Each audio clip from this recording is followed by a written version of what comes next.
This time, Once Upon a Time in Hollywood, Bayern Munich, 1990s.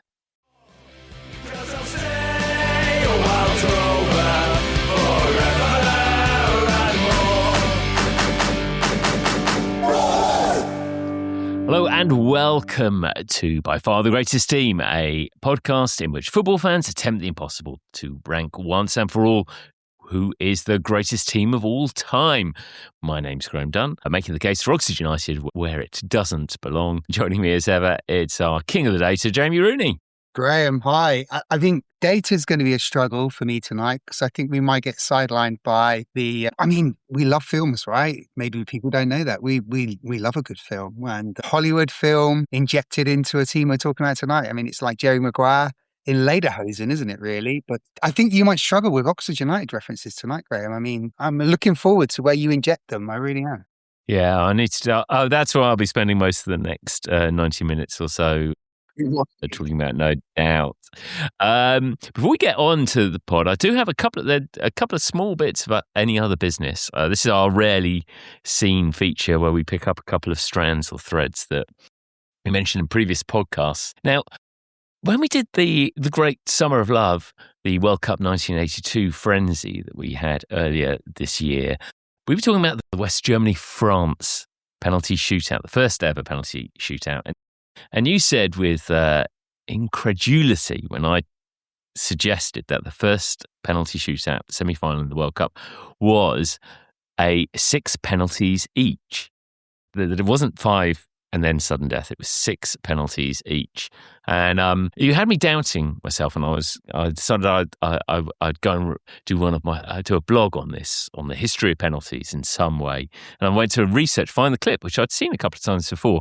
And sure enough, I found the clip, and there's a clip. It's on FIFA's website, and the commentary goes back, and the commentator says it again. And he says there will be 6 penalties each. And then I had this sort of frightening thought that, I mean, it is just possible that commentary has been put on retrospectively, and that commentary maybe, I don't want to damn the use of AI, but perhaps there's a bit of that, or that incredibly there's a commentator who has just seen the footage. Oh, they take 6 penalties each. That's what it is.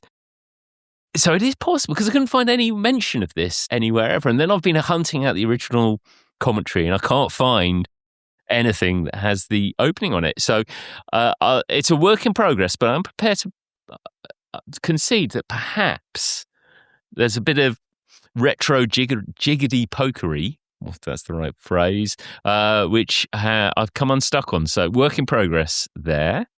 I can, though, now confirm in a previous pod, when we were talking about Oldham Athletic, this is about 2 seasons ago, so it's a very long time ago, we were talking about Rick Holden appearing on the BBC primetime quiz show, A Question of Sport, and there was a suggestion that this was we went away and thought about this, and the argument is, has another second-tier player ever appeared as a main guest on that programme? And the only person I could think of was Steve Bull of Wolves. Now, I can confirm Steve Bull of Wolves did appear, but he appeared the year, so Rick Holden appears in 1990, Steve Bull in 1991. So I still maintain that fact could be true. Also, in my research, I discovered that Rick Holden joins other celebrated one-time appearances on A Question of Sport, which include former Liverpool and England captain Steven Gerrard and former Countdown host Richard Whiteley. Make of you that what you will. I think this is encouraging, because what this is telling me, Graham, is that you're starting to fill up the blog section on our new web. So clearly you're catching up on some of the episodes that we've done, and you're writing blogs about some of these brilliant teams we've already covered. So I commend your work ethic. Fantastic. I look forward to reading the Zaire 1974 blog. Yes, that's coming soon. But enough of such things. Tonight we are going back to, and this is a fabulous story, and this is sort of like a bit of an organic pod idea that we had, because this really came out of the podcast we were doing about Kaiserslautern, which we did at the end of last year, and their incredible and unlikely title win. And in amongst it, we started to realise that there was an even better narrative and an even better story attached to the side. We're just talking about the Bayern Munich at the time, who make a fantastic additional side in that. I know very little about German football. I don't know how much you know, Jamie, but we're delighted that it didn't. Joined again by the guy who helped us out on Kaiserslautern, and of course on Austria before that. It's Benedikt Ossel. Hi, Bene. Hi, thank you for having me again. It will be a really fun episode, I suppose. It definitely will be. This is, and I quite like it. Sort of fits into another narrative that we quite often do, that we take sort of very successful football clubs over their career and lifetime and pick an era where they're not particularly successful. Yeah, and funny story actually. They were they had success, but less than probably you'd expect when you look at the players who played for that team during that time. So, but there will be a lot of other stories we will cover, and probably, as you said, probably less data driven than the Kaiserslautern episode. It is quite fascinating because we'll go on and cover this, but it is really a clash of eras as well. It's like Germany or West Germany were probably responsible for the birth of the modernization of football, the modernization era in the mid 1970s with their incredible hosting of the FIFA World Cup in the rain, cutting edge stadium, wonderful graphics and logos. And then Bayern Munich in that time were winning European Cups. And you've got the birth of the superstar in Franz Beckenbauer and Gerd Müller and all these fantastic players. So it's almost like West Germany introduces football to the modernization era. And I think this team, when we can argue this, we can talk about this as friends, also always. This could be the birth of the globalization era, and Bayern Munich could be right at the forefront of what we know of football expanding, just like the universe expands and football just reaches the far corner of the globe, because Bayern Munich are front and center when this is all going on and it's kicking off. Exactly, and I think that's a fair statement, because I think Bayern Munich and the board, Ole Hoeneß is one of them. They learned a lot in the late 90s how not to do it, how not to run a club, how to sort of distance oneself from media.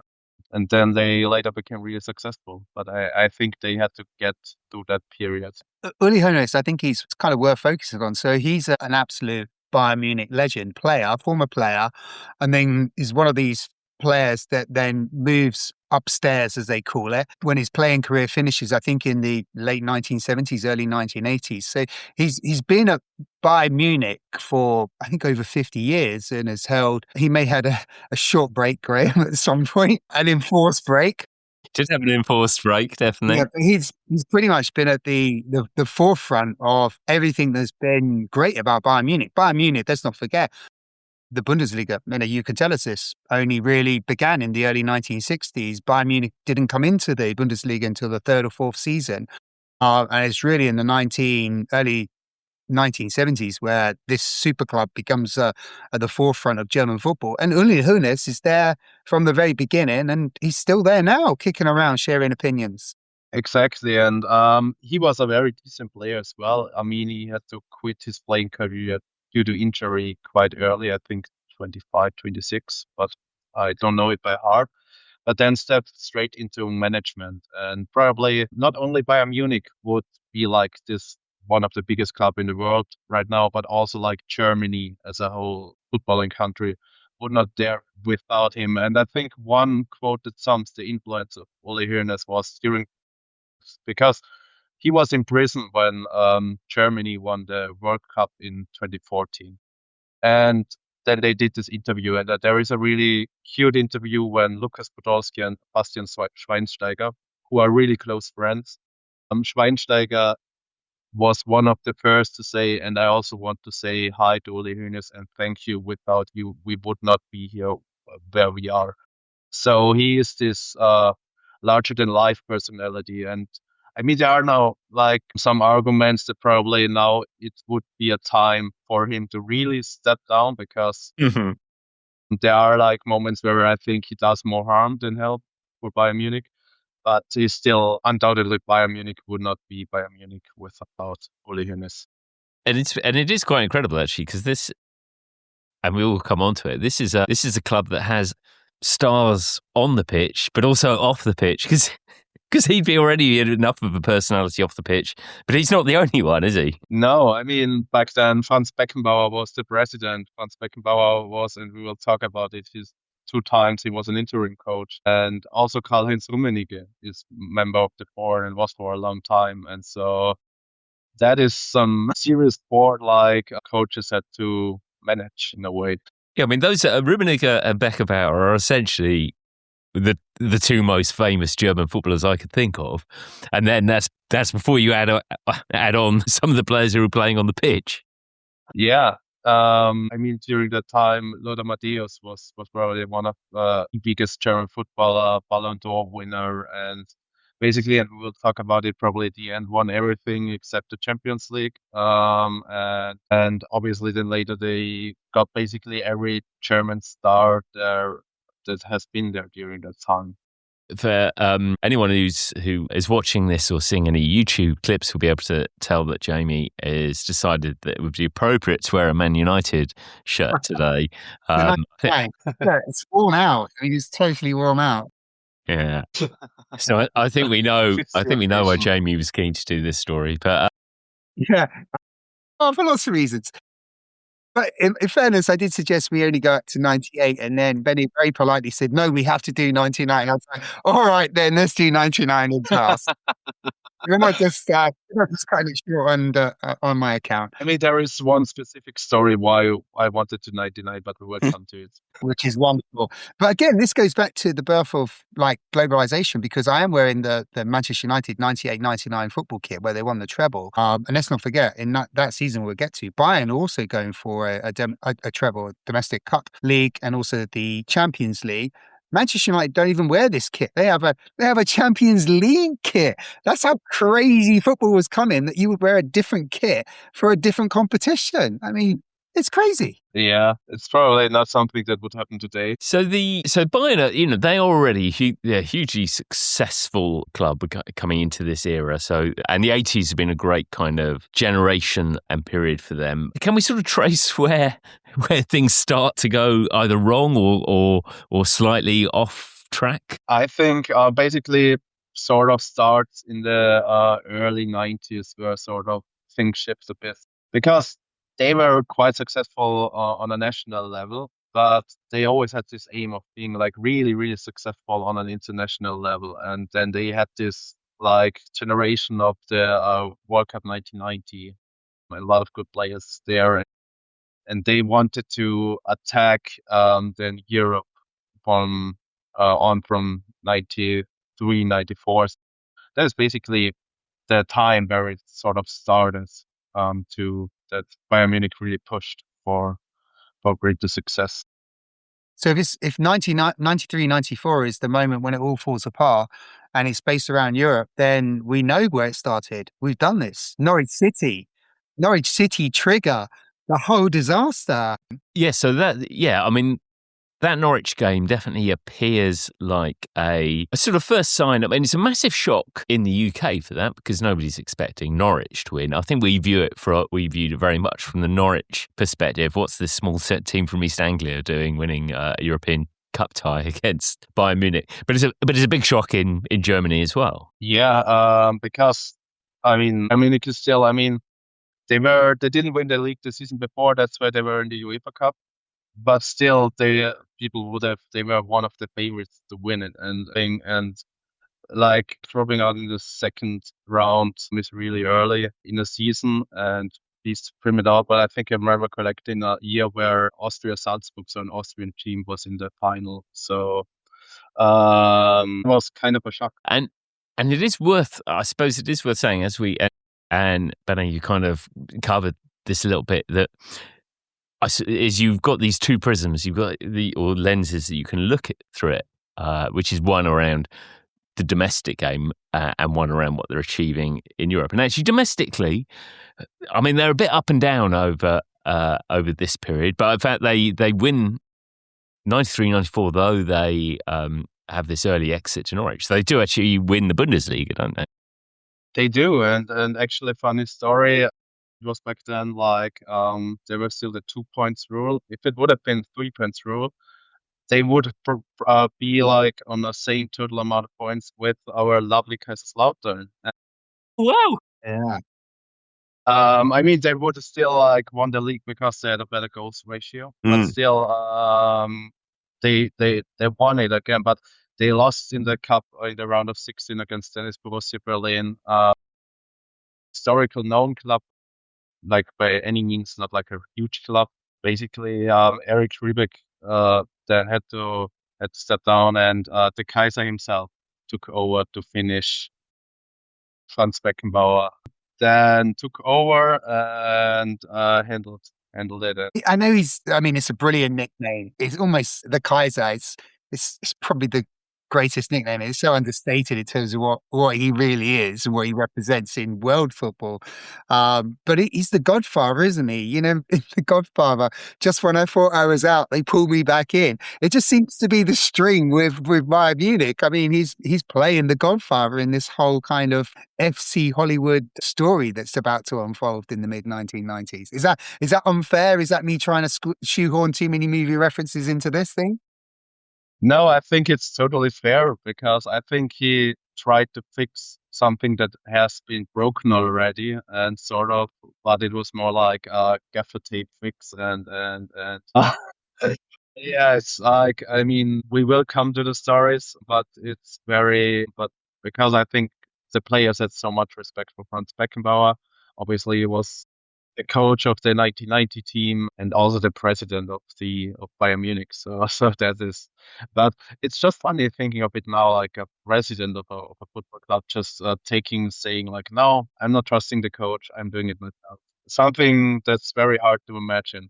That really is, actually. I can't even think of an example off the top of my head where a chairman or a president will step in to replace the manager because the manager's not fit for purpose any longer. And maybe Ron Nodes. Ron Knight, of course, Ron Knight did, yeah. And Michael Knighton before that. English football references. We're trying to stay in Germany this week, Graham. Beckenbauer does step back, doesn't he? He steps back at the end of that season. And their choice of manager is interesting at this point, isn't it? They go for Giovanni Trapattoni, who seems to be managing for years and years and years. But he's an interesting choice, not least because he doesn't speak any German. He doesn't, and I mean there is like one famous press conference we'll talk about later, Yes. but it was an interesting choice. I mean, they also were thinking of getting Arsene Wenger, who like 2 years later joined Arsenal, Johan Cruyff, Wenger, and Eriksson, but they couldn't negotiate with the clubs because the clubs didn't want to release them, and Rummenigge knew Trapattoni from his time in Italy, and that's why they went for Trapattoni because he was probably the most successful, or at least one of the most successful coaches back then. Yeah, and in '94 when he arrived at Bayern Munich, Italian football is skyrocketing. It's already grown through the late 80s. You've had Italian 90, and it's just exploded, and all of the best players are going to Italy. So Trapattoni has pedigree. He's worked with the best teams in the world at that point. He's also worked with the best players. So even though there is a language barrier, which is illogical, the choice of Trapattoni doesn't seem so illogical. No, it doesn't. And I mean, when he came in, there was Lothar Matthäus there already, and they got Kahn, they got Papin. But they had like, it started with a shock because they, in the first round in the DFB Pokal, they lost to DSV Westenbergsreuth, a club who then played back then lower league and then only 1,500 inhabitants. Wow. Yeah. And yeah, it's sort of, it's at the time it never like came to fruition, and obviously they came quite far in the Champions League and also managed to get in the semi-finals, but they then lost to the later winners, Ajax Amsterdam. In the league, they only ranked 6th, which was really humiliating at the time. Yeah, a lot of draws. There's a lot of draw games. A lot of draws. Huge number of draws, aren't there? I'm sorry, I'm temporarily totally obsessed by Westenberg Ruth, if that's how you pronounce it. A team I hadn't come across on their Wikipedia page. They've got I'm not sure if you can see this on the phone. They have their home kit is white shirts, red shorts. Their away kit, white shirts and white shorts. I'm not sure that's fixing the problem. Yeah.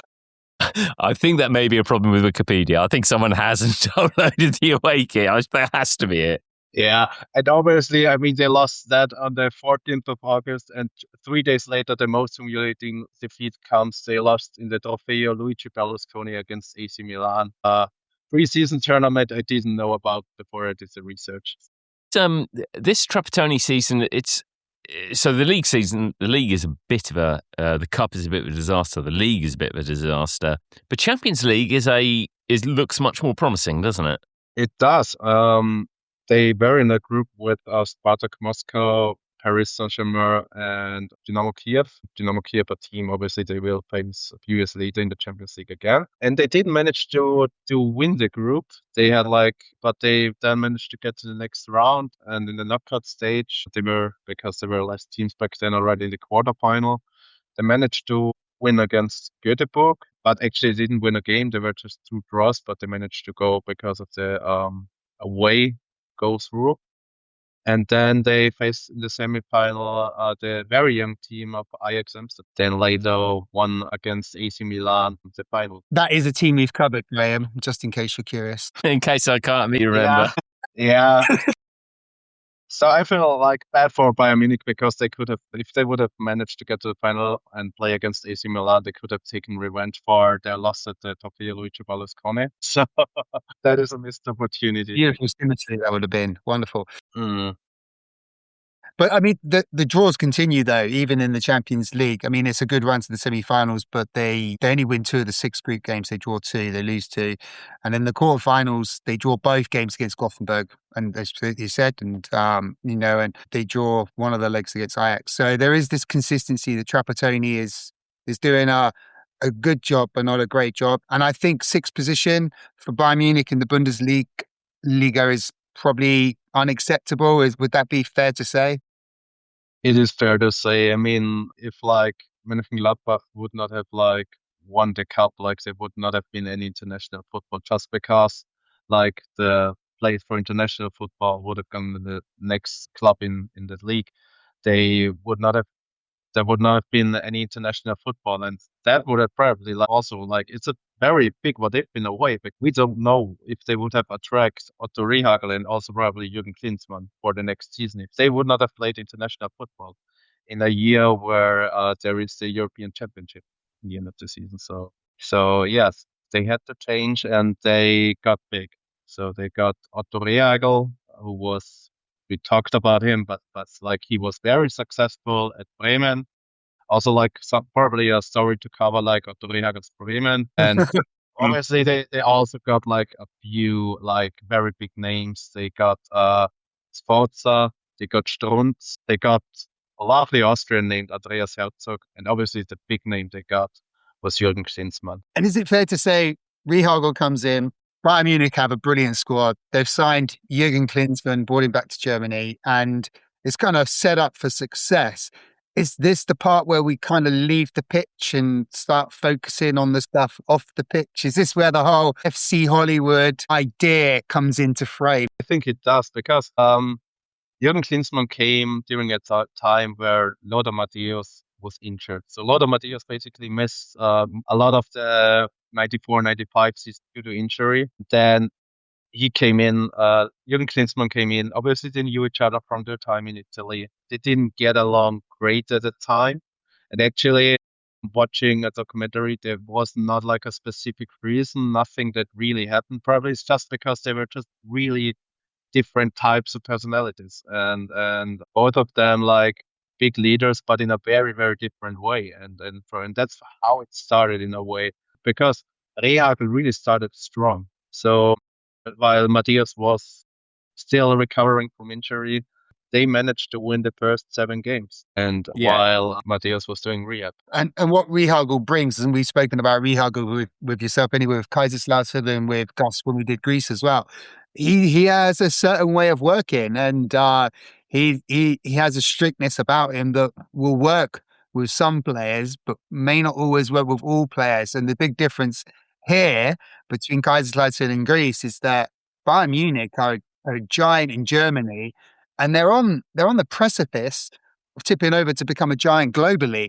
And Rihagel arrives at that moment with his strictness in terms of his ideas of how he wants the team to perform. Yeah, it's and definitely when you view it through the prism of what he goes on to achieve, and you know, with the benefit of hindsight, that you can see he's had this unbelievably successful period at Werder Bremen, unbelievably successful period at Kaiserslautern, unbelievable successful period at Greece, all of which have the underdog elements attached to him. He looking at it slightly more coldly, or that he is a strange choice to lead them, I guess, on the one hand. He is, because at the time there were like, and no one could have like foreseen that like how like toxic also in a way this environment was, and how what that could lead, especially like the Klinsmann Matthäus feud in a way. And but it started strong, and it worked in the beginning, but then they lost to Dortmund and Gladbach, and then the first stars started to complain. Sforza was talking to the media. Mehmet Scholl, like one of the teeny idols back then, gave a frustrated interview. Also, there was a banner, nur mit Scholl spielt Bayern toll, so like literal translation, only with Scholl Bayern is playing good. And so it started quite immediately, like when the first losses came. And Mehmet Scholl is a real icon there, or really loved player in every sense of the word. He is. He was like probably like also like his kids. They were like, his jerseys were one of the best sellings at the time, and he was obviously very good looking. He was very charming. Also today, when I listened to him, and he was talking a lot about it in the documentary, he's still like a guy you want to listen to, and he already had that back then. It's almost like, to kind of bring it back to an English comparison. Apologies for that. It's Mehmet Scholl's almost what David Beckham is in English football around this period as well. And he's the poster boy, he's the pin-up boy. Bayern Munich are getting more fans. I think you referenced this, because young girls, young ladies, young women are wanting to go watch Bayern Munich, not because they want to see Bayern Munich, because they want to see Mehmet Scholl. He had that much of a draw. He was bringing in a new audience into this juggernaut that's just about to get started. He is, and when he came to Bayern Munich, he was like, he had his long time girlfriend back then, and actually he had sort of in one journalist mentioning, like, he always had this romantic way of thinking about life, and thought, I will have my life, I will play football. But he then later really struggled when like fell apart a bit, like when he had his divorce, and he was not the star anymore, and some stuff didn't work out in a way. So he also had like a time where he really struggled, and he's still like someone where where it's still possible that like we have not seen the best of Mehmet Scholl. Probably there is still a lot, I think, that could have been there. The German tabloid press in the background is starting to really become a feature of German life. I think it's a bit like what you see in the United Kingdom with the red top newspapers, and you've got the Hello type magazines that are trying to do things to sell millions and millions of copies. And the TV chat show is almost at its prime peak, where they're just all over the place. It's almost like, we have it now with social media, but this was the social media of the 90s. It was your tabloid press, your glossy magazines, your TV chat shows. Are you able to give a flavor of what was going on? And I'm kind of leaning towards, this is where the whole idea of FC Hollywood, Bayern Munich, is taking shape, even though no one's actually coined it in that phrase yet. Is that fair to ask? When something happens in the team, basically a few minutes later, the press knew about it. So there were really, really close relationships between the press and the players. And some probably were, and especially like we will talk about Lothar Matthäus later, he was probably also too naive in a way. That started basically at the season, because like it was also the time where newspapers like Boulevard newspaper had to compete with private TV stations who were the uprise back then, and they did everything a bit different, who covered football games a bit different. So they tried to be like more sensational. So it was basically social media at the time. And so for like Boulevard newspapers, Bayern Munich was in a way a really heaven because a lot of that stuff unfolded that season, especially when Klinsmann then traveled with the German national team to South Africa, and Lothar Matthäus was not part of it. And it's very, that part of the story becomes really interesting, and it is like a there's quite a lot of school kids arguing about stuff kind of element to it. The different personalities is really interesting, isn't it? Because Klinsmann is, Matthias is, he's clearly really driven, and you can see, he puts everything on the pitch. And Klinsmann is quite esoteric. He kind of does his own thing. He doesn't have the sports guy as the VW Beetle. With everything he's gone on to do, he's generally had a maverick kind of life. And it seems, whether it was an actual, this was at the root of the problem or something else, but you could definitely see these different personalities where Klinsmann appears not to care that much and Matthias appears to care too much. He's a bit like the cuckoo, isn't he, though, Klinsmann? I mean, I love Jurgen Klinsmann. I think he's fantastic. I love Lothar Matthäus as well. But as you mentioned, Matthäus is injured. He's not part of this team, but Riehagel's team. He doesn't really get involved until towards the back end. And he's seen this guy who he knows quite well, Klinsmann, come in. And he's become top dog. He's the cuckoo. He's replacing. He's kicking out the eggs, and this is my team now. And we'll lead back into what happened in South Africa with Jurgen Klinsmann when Lothar Matthäus isn't travelling with the national team because he's still injured. And there's doubt whether is it Bertie Vogts is even going to select. Bertie Vogts, Scotland's finest, is even going to select Lothar Matthäus to be part of the Euro 1996 squad. That's exactly what happens. Lothar Matthäus straight comes back. He was actually, as he said, he was actually like skiing with a few Bayern Munich players who also didn't travel to South Africa, and then got the call that basically he's losing his captaincy for German team, and basically they're planning sort of a coup. And their relationship was not great because probably if you're that opposite like them, because Matthäus, as you alluded to, he basically, if a journalist calls him, he will talk to you. He will tell you a lot about stuff, He will show you his house and all kind of stuff. Whereas Jürgen Klinsmann kept his private life really, really more secret in a way. And you either get along great or you don't get along with your that opposite probably. And especially they were like also one of the best footballers back then in the world and in Germany obviously as well.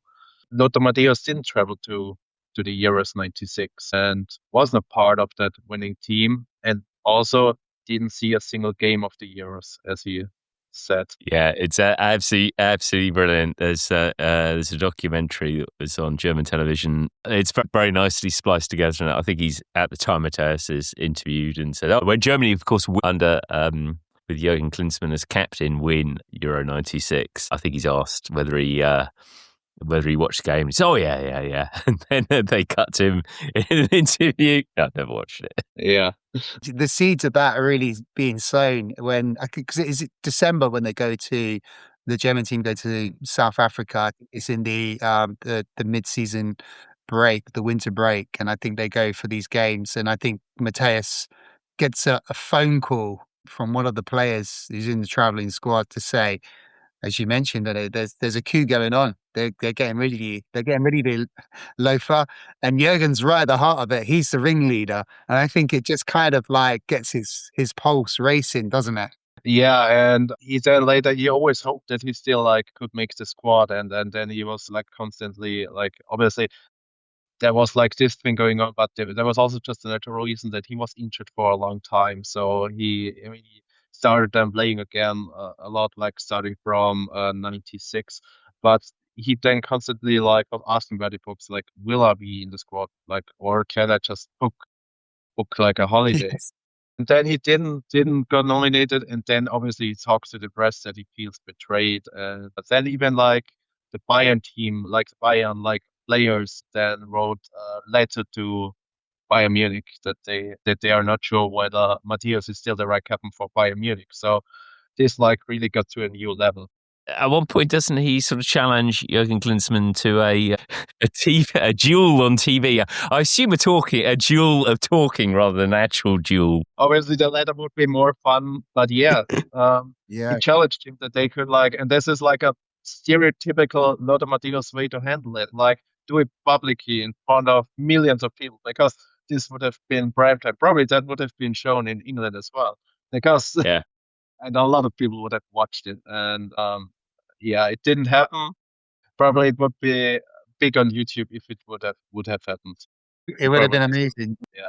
And again, it all plays to the FC Hollywood narrative because it's a Barry Lyndon duel. Graham will get that. I'm not so sure Eddie will get that. That's a 1970s Hollywood film. Very good. They do duel. So the explanation will get taken out. Yeah. All the while this is happening, the league form is, I mean, it's not disastrous, but it is deteriorating. And you can see that confidence in Otto Rehhagel, a man who probably doesn't like his methods being questioned, would probably be right. And it looks like the relationship is breaking down there. It does, and basically he never managed really to moderate that clinch between Matthäus and Klinsmann, and also with the other team. I mean, Oliver Kahn once basically grabbed and shook Andy Herzog in a game, and there was just a lot of stuff going on, and he never managed really to moderate that. And when they feared that they would lose the championship to Dortmund, they got sacked, and obviously the Kaiser had to do it again. The Kaiser returns. It's in that documentary. It's very sort of entertaining seeing because I think they're filming one of the training sessions, aren't they? He obviously takes the ball straight in the eye, and then appears in various press conferences afterwards. I think at the point where he's giving up, he sort of gives up on the championship with a massive black eye. It does, but they also had they managed to win, as Beckenbauer called it, to win the Cup of the Disappointed. They managed to win but he never. Yeah, that's brilliant. The UEFA Cup, don't they? They go on an excellent run there. I was having a look. I was really struck by who they beat in the second round, because they beat in the second round of that Wraith Rovers of Scotland, who I had no idea had ever played European football, but had won the Scottish League Cup, I think, the previous year. But actually, they do beat a couple of quite big sides along the way. Yeah, obviously Nottingham Forest as well. But in the semi-finals, they were playing also a team they will later face in the Champions League, the FC Barcelona. And actually, they managed to win it in the Camp Nou. They drew at home, and then away and in the Camp Nou they managed to pass with a 2-1. And then went to the final where they played Porto. Yeah, and it's a pretty comfortable final. I know Beckenbauer's just taken over, I think, 3 days before the game. Is the first leg of the game. It's back in the days where it was a two-legged affair, the UEFA Cup. And I think they win it fairly comfortably overall. But it is, I mean, I love how Beckenbauer plays it down. That just tells you where his expectations are. They are. It's the European Cup or the Champions League, or it's nothing at all. And it's not a bad place to be when you're Bayern Munich president, come godfather, come manager every couple of seasons. But they haven't won a European trophy in 20 years. When they win that, their last European triumph was in the mid-1970s when Beckenbauer was the captain of the team. So it's quite an important milestone that Bayern Munich are winning European trophies again, and sets the whole ball in motion in terms of where do we want this club to go to, because their transfer policy as well, we haven't really touched on the players massively, but it's a bit strange. If they bring Jean-Pierre Papin in, doesn't sound strange, but Papin was really in decline. They brought the Bulgarian Emil Kostadinov, who was an exciting player, but again, never really did a great amount. They have some successes clearly with the transfers, but they seem to be the kind of bringing in players that you would expect to be coming to Bayern Munich in the early part of their career, not the latter part of their career. So I think that whole kind of winning the UEFA Cup sets them on the road that maybe we can try to build better in terms of bringing in the talent. And this is also, we shouldn't forget, This is 1995. This is pretty much prime Bosman. Bosman is now, in place. You can bring players from all over Europe. The rules have changed in terms of the number of non-German players that can play or be in the matchday squad any given day. So it really does start, I think, with Uli Hoeneß in the background, thinking about, okay, how do we market this club for global dominance, but who can we bring in to help support that global dominance? And it's also worth saying in the UEFA Cup that Jürgen Klinsmann has quite a good tournament, doesn't he? You've looked at the goals, haven't you? There's quite a few. I mean, most people would be happy with 15 goals in a season, full stop. 15 goals in a tournament. I know there's a lot of games, but that's pretty good. It's pretty good, yeah. They were a team during the Euros. That was like sort of weird because like Matthäus was undoubtedly the captain of Bayern Munich before, like from a playing side, and once like, and also in Germany, and like once he's not there anymore, it worked better. And I think they're also probably, one can question, like looking at from today's perspective, whether Portugal would be better without Cristiano Ronaldo. Like there are all this like questions about like when they're in, it's so fixed like on one person, and once he wasn't there, they managed to win it. So we have seen, this is probably Bayern Munich at their peak FC Hollywood. It does continue, however, and we will look at how this club continues its journey and eventually potential return to the top in the second half.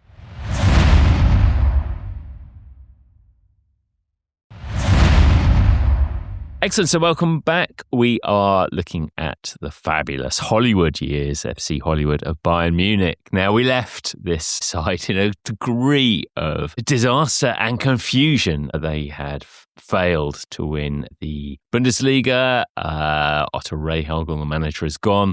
There is all manner of problems in the camp with Klinsmann and Matthäus, seemingly in open warfare.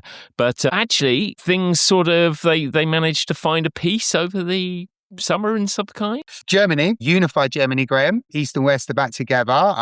They now shop at the same store again, and they've won the Euro 96 tournament, the Unified Germany's first major tournament. They've only been back together 6 years and they've already won a tournament. To belong to a country that wins tournaments at that frequency.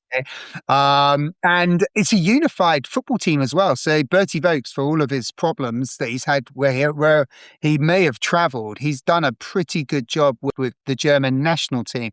Lothar Matthäus is not in it, but the rest of the Bayern Munich players are buzzing and very happy and are on their way back to Bayern Munich under Trapattoni, who's back. Bayern Munich have replaced the godfather in his temporary role of football manager, Franz Beckenbauer, the Kaiser, and he's moved back into his more customary office job. And Trapattoni's back. And all of the Bayern Munich players who have been away on national duty are keen to see Lothar Matthäus. Yeah, and actually on a national level, it went quite well for them. They had didn't have like a good preseason. I mean, they lost the Fuji Cup, they lost the Opel Masters Cup, but in the Bundesliga they were doing well, even though the draws occur again. They had 11 draws that season. It's a funny season, isn't it? Because they only lose 3 games all season in the league, which you would expect they would be running away with the title with that kind of record, and they only win it by 2 points. They do, and actually, as an Austrian, I have to mention one of the 3 losses because one of them was against Werder Bremen, and Andi Herzog, who left Bayern Munich after just 1 season, also due to after he basically decided after Oli Kahn grabbed him at the next that he will leave Bayern Munich end of the season, and then on match day 8, Bremen was playing Munich, and Herzog. They won 3-0 and 2 goals were scored by Herzog. And he said that was like really satisfying for him. But yeah, besides they only lost to Leverkusen and Bielefeld. Yeah, there is a bit of quite some more transfer churn, isn't there? Because Searcher goes as well, doesn't he? And they bring in Mario Basler. Mario Basler, isn't it? Basler. Yeah, a really eccentric guy. Obviously has probably one of the best right He's a really, really like his right foot is like really, really strong and like his distant shots are really, really good. But also a player who likes to smoke on TV, a player who likes to beer, player who has like all kind of skills, a player who loved to do like poker rounds. Mario, we could do like a whole episode about Mario Basler and his stories. Like it's crazy. And something I was always wondering that like because Mario Basler at Bremen, Otto Rehagel was his coach at Kaiserslautern. Like after the time we covered, he also joined Kaiserslautern with Otto Rehagel. Actually, Otto Rehagel, like he managed to handle Mario Basler, and Mario Basler said, "Yeah, that was just because he let me do whatever I want." And that's not something you'd expect Otto Rehagel to do, but I think maybe it was really smart because he knew that's how you can get the best out of Mario Basler. But yeah, he joined that time, and obviously he is another person that adds to a really, really explosive group. It's almost like you've got this whole media frenzy going on with Bayern Munich at this point. They've invited the cameras in 24/7. So there's going to be leaks, there's going to be stories. What do? They bring in one of the most eccentric press kind of loving player into their team. They're pouring petrol on the whole thing that's going on. They do, and they, as I mentioned, they only lost 3 times, but the losses against Leverkusen and Bielefeld, they were back to back in March. And then they had an internal meeting, and Uli Hoeneß, back then the manager of the team, called them a shit team. And basically, the Bild newspaper was writing about it the day after. So there was nothing hiding from them. Presumably, after those 2 defeats in March, Franz Beckenbauer was knocking on Uli Hoeneß's door. Hello. What I think is looking at it seems so bizarre is the breakdown between Klinsmann and Matthias's relationship seems so extreme the previous season. You can't imagine that they continue playing this season, but they do. They say they are somehow. I guess this shows how professional they are, or what.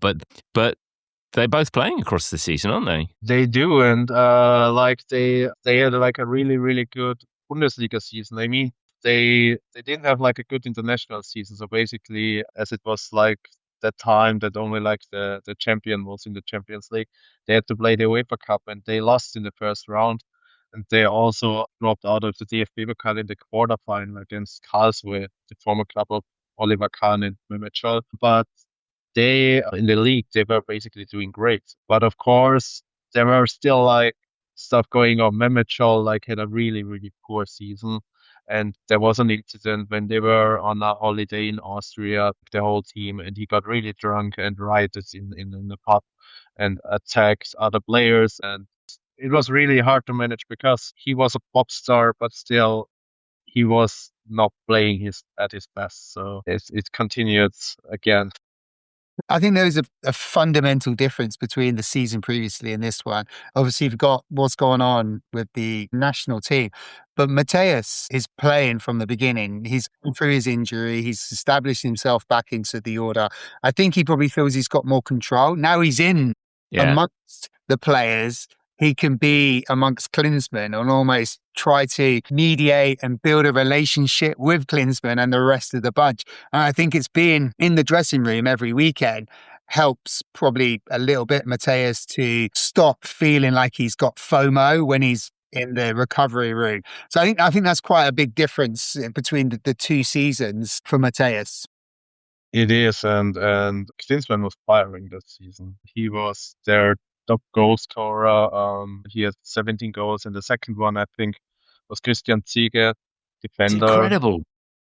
With 9 goals, so he basically almost had the double of it, and that shows like how influential he was, and also Lothar Matthäus like had a really, really good season.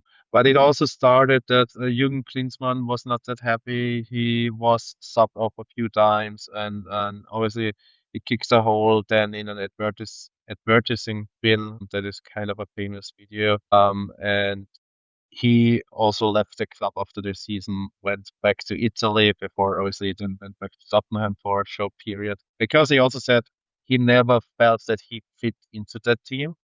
And I can understand that in a way, because I think he was in a way sort of dragged into it. Obviously, he was not like, he also did his part to the whole FC Hollywood narrative, but he was never someone who was talking to the Bill constantly. At least that's what media is telling us. Yeah, and I think Klinsmann's never been somewhere who's outstayed his welcome either. He's always moved relatively. He's a bit of a nomadic traveller, and he is pretty much throughout his. Obviously, he's a nomadic traveller. Nomadic means traveller. He's quite nomadic. Yeah. But that was basically also the time when it's like really FC Hollywood, the name really got popular. Basically, it was like coined by Bunte, a German, like not by the Bills as I thought before I did the research. I thought it comes from the Bill, but basically it was from the Bunte, and it basically came when they were having like a meeting, and then one was just saying that it basically is like a movie, what's happening there, like every day, and that actually then someone was just suggesting, let's write about it. That's FC Hollywood. That's how it got the name. Oh, fabulous. The decision to bring Trapattoni back has becomes justified, I think, doesn't it? I mean, for all his fabulous track record as a coach, it does seem weird to bring someone in that you sacked the previous year, but they obviously think he's the right man. There's a match in there somewhere. His German's improved a little bit as well, so that's an important factor. Still a bit ropey at the edges, but he's slowly getting there. Yeah, and he managed to do well, but actually the players really liked him also. Like they never had like an issue with Trapattoni, and when he left, I mean, obviously the season after, some actually felt really bad because they knew that he actually always wanted the best for them, and he also saw himself as a partner. But I think what he really struggled the season after was, especially when the Lothar Matthäus wrote his diary, he really struggled to sort of, that coach in Germany is different than a coach in Italy, because in Italy it's the maestro, it's the mister, whereas and people, if they have a problem, players, they talk to the coach, whereas in Germany they talk to the media. I think there was some criticism about his style of play and tactics as well. I think that whether it was stereotypes or whether it was factual base, he was criticised for being too defensive or not offensive enough. And if you look at the goals that Bayern scored that season, they're averaging 2 goals a game, which is not a bad average, but there is room for criticism. You want to see your team around about the 2.6, 2.7, 2.8 goals per game. So he was coming under. I mean, but Trapattoni has been in Italy. He knows about pressure of the press. He knows about the press conference where you've got hundreds of media cameras and reporters shoving microphones in your face and asking you questions that's going to get your pulse racing. And obviously this is long before media training was a thing, but Trapattoni was a wily old coach. He knew what he was doing. But I think the pressure of the criticism of his tactics was definitely building up. They scored 68 goals that season in the league, and the fourth ranked team was Stuttgart, who scored 78 goals, so 10 goals more. Basically, what he did a lot is when they were leading 1-0, he took up the striker and he put on a defensive man. He has this catenaccio approach, the stereotypical Italian, solid defense, 1-0 is enough. And that is something that is also became to manage in a way, because they had those stars. Yeah. Of course, this is the season, as we've discussed on the Kaiserslautern podcast, which Otto Rehhagel gets the sweetest revenge. Revenge is having got Kaiserslautern promoted the previous season. And it obviously all begins with Kaiserslautern winning at Bayern Munich in the first game of the season. And they then win that return leg. But the whole thing, go on. No, well, Trapattoni's there for 2 seasons this time round, and Yeah. I think the pressure's there in terms of his goal ratio, but he does win, as we mentioned at the top of this, he does win the Bundesliga by a couple of points, I think it was. But yeah, they have no presence in Europe. They don't really go. They get to the quarterfinals in the DFB Pokal, which for Bayern Munich, that's minimum expectation. So, I mean, he's had an okay-ish season in terms of winning the championship, and nothing else as much has happened. But there is, obviously, we shouldn't forget this whole kind of 24/7 intrusion going on, this media circus. There are leaks, there are infighting. Some people are writing diaries at this particular point. So so when does the diary hit? June 97. And actually, so Bayern won the league, and Uli Hoeneß also managed to sort of get some distance from journalists. So he at least tried everything that media and journalists are not that close to players anymore. But no one knew that secretly Matthäus wrote a diary and talked about everything that happened in the season before. Talked about that Thomas Helmer had a surgery. No one knew about it. Talked about the Klinsmann once said that it's all Lothar Matthäus' fault. And basically, he was not writing the diary by himself, but a Bild journalist wrote it, a guy he was really close with, and really they got heated. That was also then when he lost the captaincy, because there were so many internals, and he was also called sick by some players, because mentally sick, because this is something you do. And then also Franz Beckenbauer, with whom he was really, really close all the time, was really, really disappointed and said, I hope he now goes on vacation and is not. I hope I don't see him in 4 weeks. And so, yeah, he came back and lost the captaincy. And Thomas Helmer then became the new club captain. So that's in the summer of 97, and then so their first game back is that Kaiserslautern defeat. In the league, it is, yeah. Obviously, they had their Opel Masters Cup and another preseason tournament where they lost to AC Milan, but in the league it was the Otto Rehagel game we discussed in the last episode I was on. Basically, that was the narrative of the story of the season, of the league season, that they always tried. In the beginning they thought they will catch them, but they never managed to do it. And they're going quite well, but they have a really, really bad period between February and March, where they not only don't win any Bundesliga game, but they're the Champions League, which is obviously this prize which is burning away for them. I mean, not only they've got to the quarterfinal stage, but not only do they go out there, but they go out to German opposition. Yeah, and it was against Dortmund, and it was in extra time. So that was basically at the time when a lot of fell apart in the season, and that Bayern noticed that probably they won't win the Champions League again this year, because they thought that probably this could be the year that they go on and win the Champions League.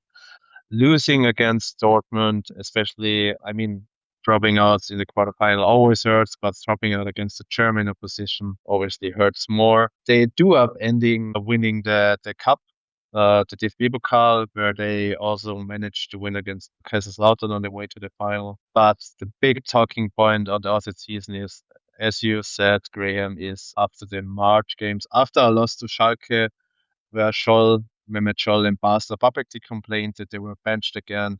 The Trapattoni gave his legendary Flasche leer speech, where he basically talked in a mixture between German and Italian, and was basically started quite calmly, but as it got on, he became louder and louder. And also very famous is one sentence, was erlauben Strunz? So what is basically allowing himself. He's always injured, and he finished it with Ich habe fertig, which means I'm done. Basically, he was not done. He stayed until the end of the season, but everyone knew that probably after that he won't stay any longer. Yeah, he also referred to a couple of players that I think the literal translation was weak like an empty bottle. Uh, it's just, I mean, it doesn't make any sense in English, let alone, I don't know how that would make sense in any language.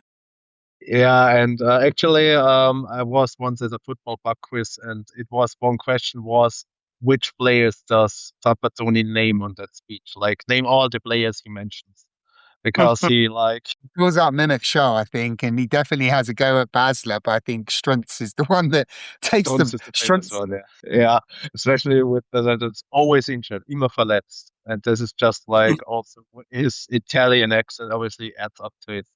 But basically, he was sort of frustrated because as I talked, he actually really likes the players, but he struggled like with the whole atmosphere.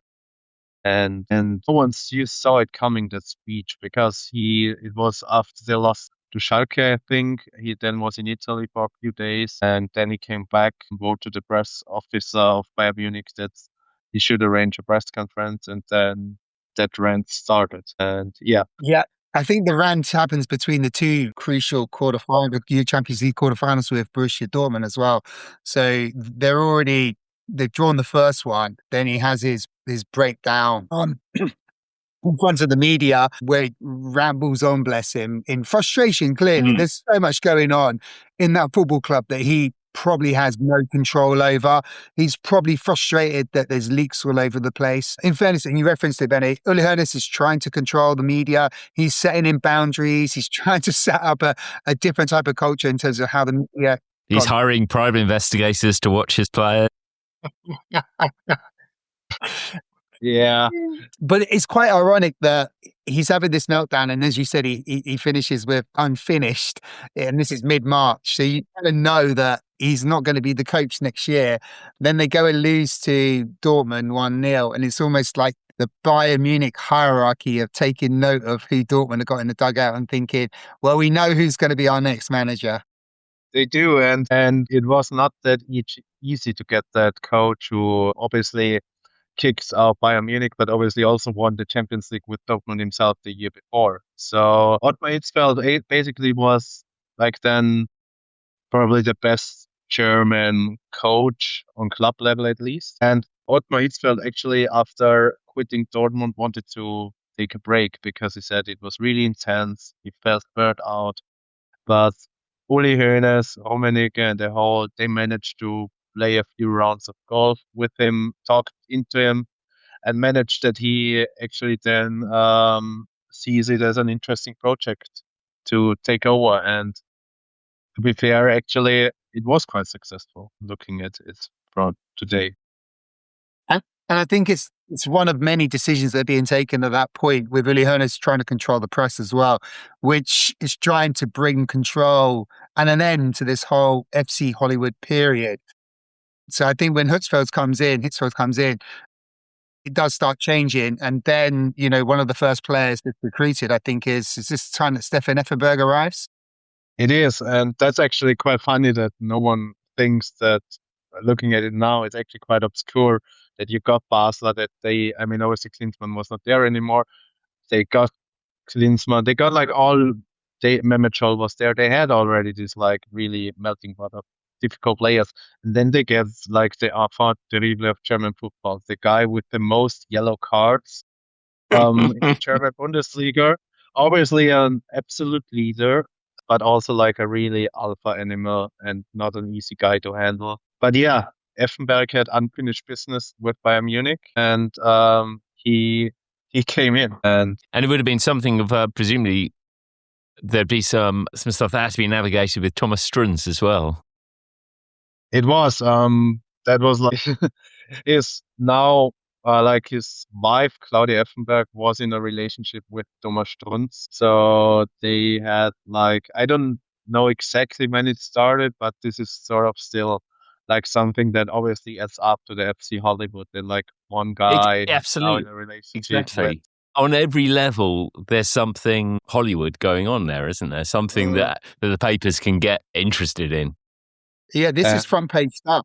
This is not. This is. I mean, Bayern Munich are going to be in traditional newspaper terms. Bayern Munich will always be on the back pages because of the size and stature of that football team. But they were consistently, as I understand it, on the front page, and the Effenberg story just keeps it going. It keeps it ticking along. Keeps it going, and also he then he lost his driving license because he was driving when drunk, and the stories continued in the season. I mean, Hitzfeld had the golden rule: the club is above everything, and he thought it improves a lot, but still there were a few stories going on. And also, apparently, I mean, Mateus denies it. There were reports of Mateus getting a fine because he was going skiing while actually being on a rehab. So there were still media was constantly writing about Bayern Munich, not necessarily related to football. But Hitzfeld is immediately successful with this team, isn't he? He is. In the league, they managed to win 8 of the first 9 games. The league, they were quite strong, and undoubtedly there was never a huge race, and it was quite clear that they will win it. In the Champions League though, and Jamie, you probably know that better than me, they had a really tough group and also a tough start. I mean, it was a brilliant group. It was Bayern Munich, FC Barcelona, Brøndby, the Danish champions, and a little-known team in Manchester called Manchester United. And this is a time when the Champions League is slightly different to what we have now. It's the group stage. Only the top 2 would qualify through to what would have been a quarter-final. So when you've got Bayern Munich, FC Barcelona, and Manchester United in the same group, I mean, you are looking at absolute European superpowers, and they kind of spread the points amongst them. Where definitely the one thing you want to do if you're in a group with Barcelona and Manchester United is probably make sure you beat Brøndby in the first game. And not lose it late in the last 5 minutes. Because that's exactly what happened. Thomas Helmer scored an own goal in the 87th minute. They conceded a goal, and then they lost 2-1 against Brøndby. Not the best start. And Thomas Helmer was obviously scored the own goal, but he was also at fault for the second goal. And from then on, he didn't play a single minute. So Ottmar Hitzfeld was quite ruthless in that regard as well. Well, what Bayern Munich do, they get the double on Barcelona, and that is critical.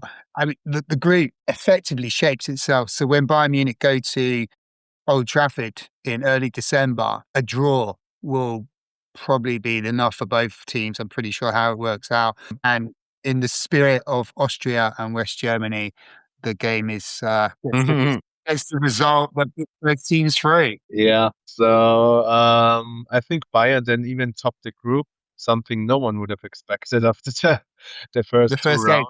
Yeah. The first game especially. And then they met a familiar team in the next round. Yes, German opposition again, and I hadn't realised they played this game so soon in Rehagel's reign, and this would have been. I think if Kaiserslautern had won this game, this would have lifted Rehagel to a new level of so yes, they draw Kaiserslautern in the quarterfinals. And Kaiserslautern, we shouldn't forget, and we spoke about this before, they are the current German champions. Bayern Munich are the runners-up, and they're there by the virtue that the Champions League has expanded that the top 2 in particular nations qualify for the Champions League. Yeah. But that was actually a very uneven game. It started in Munich, Bayern won 2-0, and in the Fritz-Walter Stadion, it ended 4-0, 4-0 win for Bayern Munich. So they were in the next round where they faced Dynamo Kiev and a really young Andrei Shevchenko. Yes. Yeah, and that one's a tight one, isn't it? It was. Actually, it started horribly. Shevchenko scored 2 goals, and Bayern managed to get it to 2-1. Then it was 3-1. They managed to get a 3-3 with a late goal from Carsten Janker, guy who's still Bayern legend, but also quite known in Austria because he was hopping around doing coaching in Austria. And then it was 3-3. So they had the game in Munich where then Mario Basler scored the decisive goal. so that they could face Manchester United in the Champions League. In Barcelona. It all comes back home. In Barcelona. Now, all the while, they're also progressing through the German Cup. They haven't actually played they don't play the final until after the Champions League final, but they reach the final, and so you end up in this weird, slightly unusual situation where you have essentially two teams playing for or in line for the treble. A very rare achievement in that Champions League final. We will then obviously give Jay the opportunity to talk about the Champions League final, but we have also to talk about the DFB Pokal because they faced Werder Bremen, and Werder Bremen was taken over by Thomas Schaaf quite recently for the final because they had like a really poor league season, and Thomas Schaaf took over, and that would also be like another story we could uncover, like Werder Bremen in those early Thomas Schaaf years, because they managed then to go win the double like a few years later. And Werder Bremen, even though they had like a really, really poor league season, managed to win against Bayern Munich on penalties. Yes, so the agony of it, but still we get to. So they were denied the second leg, and of course by this stage their heart probably is out of it because it's a pretty traumatic night in Barcelona for Bayern, isn't it? It is. For one player, probably also the night before was not that dramatic in a way, but longer than expected because Mario Basler thought he would not play, thought he'd be on the bench, and was drinking a beer, which was not that uncommon at the time. But he's then, after Uli Hoeneß said to him he won't play tomorrow if it's like that, he decided to stay in the bar until 3:30 because he thought he'll be on the bench anyway. And then the next day after breakfast, he got told actually no, you start the game. So that was quite a difficult situation for him to manage because he thought that that'd be difficult. And obviously, he then managed to score a goal. All kind of stuff happens, and Shaw could have made the 2-0. Mateos gets subbed off, and it ends in a different. Yeah, I mean, I'll let Jamie take the floor in a minute. We did do this Man United side in a previous pod, and I will retain my position that United. There's no way United should win this game. Bayern are totally on top throughout this thing. It's watching it. I don't know how they don't win it, but I mean, it's just everything seems to be working in United's favour. It's just one of those incredible moments. I mean, Kirsten Janka, when his overhead kick hits the crossbar, I mean, Schmeichel is stranded. He's getting nowhere near it. That looks certain. And that's just one of many opportunities that Bayern have. And then Mateus, who's still a very effective player at the time, is taken off, and he's 38 as well. We shouldn't forget that he's had a long career, and we could talk about him a little bit maybe in the post on this, but one of the greatest footballers of all time. And bizarrely, I don't think he goes on and holds a position in Bayern Munich, considering his contribution. And it's almost like a post that any legend of Bayern Munich gets. It doesn't seem to be the pathway. It doesn't seem to be there for Mateus. Yeah, I think he was almost celebrating with the fans when he was taken off. It's 1-0. There's moments left. And he's got every reason to think that because it doesn't look in the world that they're not going to lose this football match. And it's just by the sheer virtue of throwing the kitchen sink, Ferguson decides to put everyone up front, including Peter Schmeichel, and it pays off. It does. And it was also something that for Lothar Matthäus comes on Thorsten Fink. And that also, because normally, as you said, like Alex Ferguson, as it is a final, as it is the last minute, he brought on every forward he had on the bench. He basically rushed them forwards. And it would be like if you lead 1-0 and you lose one of your most important players, you usually bring on a defender. And the natural defender that he could have brought on would have been Thomas Helmer. But as said, Thomas Helmer didn't play a single Champions League minute because of the errors he had in the Brøndby game. And things we will never know, but maybe it would have turned out really differently if like a tall defender like Thomas Helmer is in the box when Manchester United is like on the brinks. and scores. And the similarities is not just they're going for the treble, Graham. It's also the fact that both of these football teams are chasing the Champions League. It's become their holy grail. Neither team have won it for 25 years. They both feel that they're entitled to be competing in the final every single season. That's the mentality of these two football clubs. So that they both feel that their destiny is to win that, but obviously only one can do it. And one team's going to lose. And Bayern Munich were, I think, at this point, becoming the global superpower that we know them to be now. And part of their legacy is they do go on and win this tournament 2 years later. Absolutely. 2 years later, they do finally end their way. And of course, they get ultimate revenge over Man United by beating them in the Opel pre-season tournament cup. I'm pretty sure they got United out along the way as well. I think they beat them in the quarterfinals, if memory serves. They might have done that as well. I'm only interested in the Opel pre-season friendlies. Of course. We sort of decided that that's a story for a different pod going into what I kind of want to kind of round the story off around this 99, which, whilst acknowledging that Bayern Munich don't have to wait very long to win the Champions League, but it kind of ends, I think, partly because it ends the era for a couple of players, but several players who've been striving throughout this period. And there's a few. Mateus is the obvious one. There's a couple of others as well who don't get to win the Champions League. Yeah, Lothar Matthäus then leaves a year later, then goes to the Middle East. There is also famous interview of him talking English. I don't know if you're aware of that. It's quite funny. And a few of the key players actually leave. Basically, Oliver Kahn is actually and Mehmet Scholler, the ones who really stay until the 07, 08. And most of them then leave in the following years.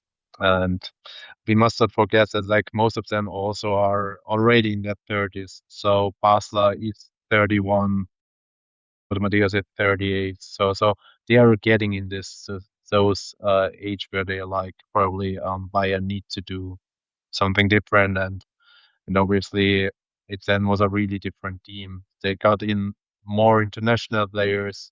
Obviously Michael Ballack then comes in a few years later, and sort of Bayern Munich becomes the Bayern Munich in a way that we see it now. But what hasn't changed is that still Bayern is, and everything that happens in Bayern Munich. So every time something happens in Munich, it's still also the label of FC Hollywood.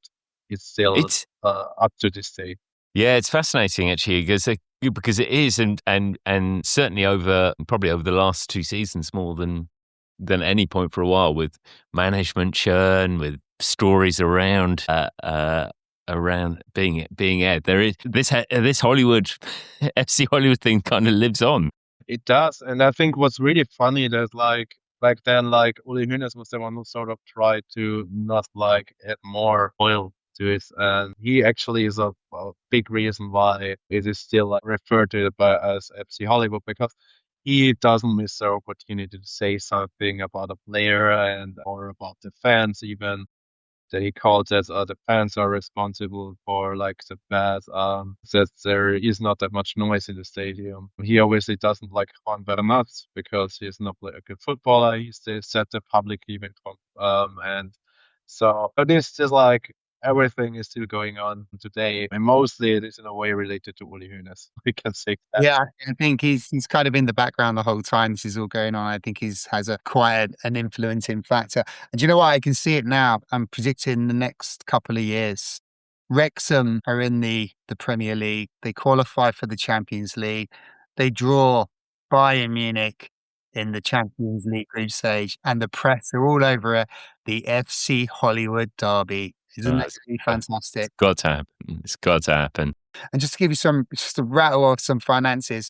So in 93-94 season, revenues at Bayern Munich are around about 38 million euros. At the end of this period where they lose Champions League final to Manchester United in 98-99, their revenues are around about 130 million euros. And it's year-on-year growth. And just to give you some context to that, the only team that's got bigger revenues at that point in 98-99 is Manchester United with 163 million euros. So they're changing football right in front of us. Uli Hoeneß is changing football right in front of us. It's no longer what's going on the pitch. What's happened off the pitch? I mean, the whole FC Hollywood thing, did it hinder Bayern Munich? I think so. I think it fueled Bayern Munich. I think it gave them the story they needed. It gave them the cameras they needed. They got the noise growth and they got the money growth. And I think it just turned them into a global brand. Such an important factor, everything that was going on in the background in order to change in the fortunes of this football club in terms of where it sits in world football. It's the birth of the super club. That's what I'm saying in a very long-winded way. Totally agree, Bayern Munich, on the way I think how they did business, because for a long period of time they were sort of the role model how to do proper business. Because I mean, it changed in the last years. Obviously, Harry Kane was an expensive transfer, but for a long period of time they never did any crazy spend any crazy amount of money on players, and we're still really successful also on an international level. Yeah, we shouldn't forget Bayern Munich are doing this within an infrastructure in the Bundesliga, generally by most clubs with the 50+1 rule. So the fans have a controlling voting interest. That doesn't happen with any other super club in the world game. Bayern Munich are quite unique in that stand. Thank you for bringing up the birth of the Super Club, the perfect opportunity for me to crowbar an Oxford United reference in. Yeah, okay, so we'll get to ranking this team. 5 categories of greatness, all-time greats at the top, true greats are second category, true greats in the middle, edge of greatness, and then, no, actually it's touch of greatness in the middle, edge of greatness, and then blink of greats at the bottom. Jamie, where are you going? Do you know what? I'm really struggling on this one. It's most of the time I'm fairly comfortable where I'm going, and I could be swayed or I could be locked in, but I don't know. I really don't know, because they win 3 championships in this period. So let's not overlook that. That's really important. They win a UEFA Cup, they get to a Champions League final, they win 2 German Cups as well. They're building a brand. Sorry. We would give people true greats for that alone. Well, this is why I'm struggling. So they're building a brand as well. They're also changing football in the process. It seems bizarre, but also they're changing their managers all the time. We didn't even talk about, Ribbeck, who was the first coach that started with this whole FC Hollywood thing. He was there from the beginning. Their revenues off the pitch are incredible. They've multiplied their revenue by 3 in the space of 6 years. That's incredible growth for any organization. I'm struggling. I kind of feel that I could put them in all-time greats because of everything else that's going on. But then I feel a bit dirty about it because there are so many other Bayern Munich teams that are better than this. And we put Kaiserslautern, correct me if I'm wrong, Benny, we put them in true greats, the second tier, which kind of helps me a little bit with the leverage of putting Bayern Munich in all-time greats. I think there's an argument this is an edge of greatness, and this is where I'm conflicted because they're setting up what's going to be this domination in German football. They go on and win a Champions League. They win another Champions League. They're always in the Champions League. God, what I wouldn't give for a football club that was always in the Champions League. Do you know what? I'm going to be drunk on my water, and I'm going to start Bayern Munich. All-time greats. Let's see where we get to on this. Ben, can you put some rational thought in Jamie's mind? I think there is also, in a way, an argument for not great, but without them, we would not be here. Yes, I think that's a great shout. That's fantastic. That's fantastic.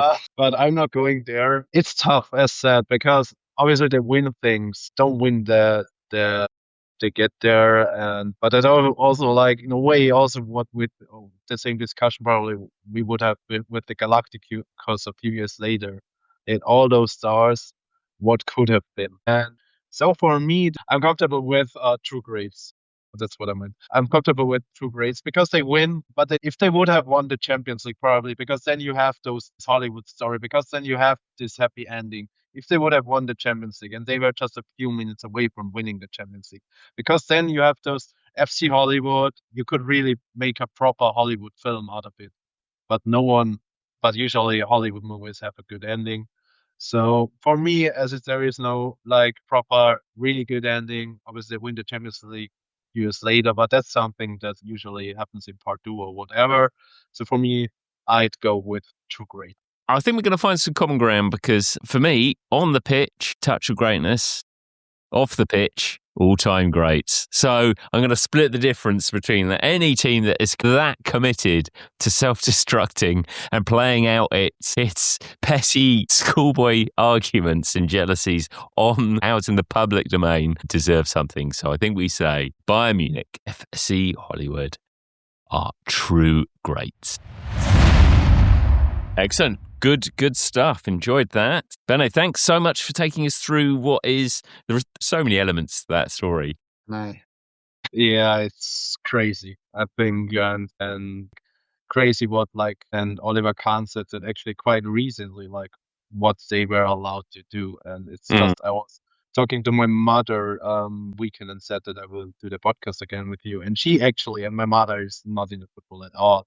She actually knew about the Klinsmann, Matthäus stuff. So and that says how big that whole was. So yeah, and probably If only, it was a good idea. If only the duel had happened.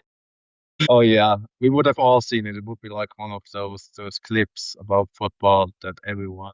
Probably there would be a few quotes from that you just say from now and then. So it's really that's a pity, and probably I would have gone for all that greats if that would have happened. Yeah. Excellent. Well, thank you so much for coming on, Ben. It's been fantastic. I really appreciate it. Thank you, Jamie, as ever, for your whatever that was. You're welcome. I loved it. Thank you, Benno. That was fantastic. Excellent. Okay, that's it for this week. Now, we will be back next week with Bayern Munich's nemesis, not Man United, but of course their nemesis from the pre-season friendly tournaments. We'll be back with AC Milan.